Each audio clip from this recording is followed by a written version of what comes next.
Ayan, maulan na gabi sa ating lahat. Ayan, gumawa po tayo ngayon ng ubi champurado. Ayan. Yung ating pong ginamit dyan ay yung malagkit na malagkit na violet na binigay sa akin ng kapatid ko nung ako'y umuwi sa Leyte. Ayan. Ito yung ating ubi champurado. Ayan o. Wow.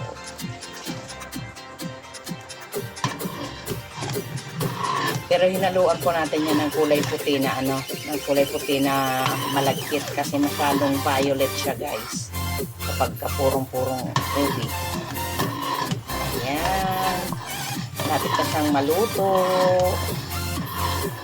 Yummy, yummy. Pwede na tayong kumain. Pwede lang kumain ng yummy, yummy champurado. Yummy, yummy violet champurado. Nagki-crave na naman si Bunso ng champurado. Kaya iniba ko naman yung ng ating champurado.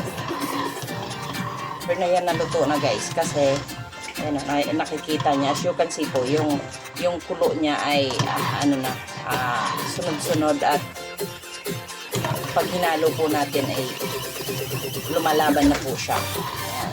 Kaya sure na tayong luto na yan siya, guys. Ang ating yummy purple champurado.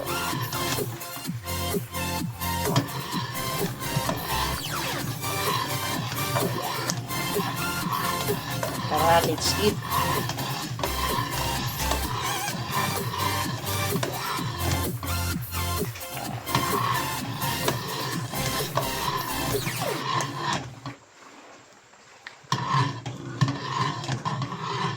Ayan, guys, nakapagsandok na tayo ng 2 mangkok. Ayan. Ayan, oh. Yummy. Yummy, yummy champurado.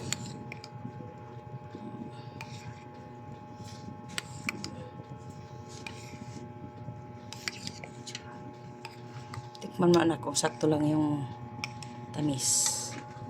Ayan yung ating taga-tikim. Sakto lang yung tamis? Ayos lang. Tikman mo nga. Kung anong pinakain ko eh. Jesus Maria. Baba ka na, ate. Sino yan, kuya? Ate. Ay, si kuya. Matabang. Kunin mo yung asukal. Ayan, guys, nalagyan na natin ng gatas. Ayan. Sige, haluin na nga natin. Ay! Nasobra ng halo. Lumabas yung gatas. Wow! Wow. Ayan, oh. Tuwang-tuwa ang mahilig sa champurado. Yan, oh, favorite niya talaga yan. Kaya tingnan mo yung ngiti.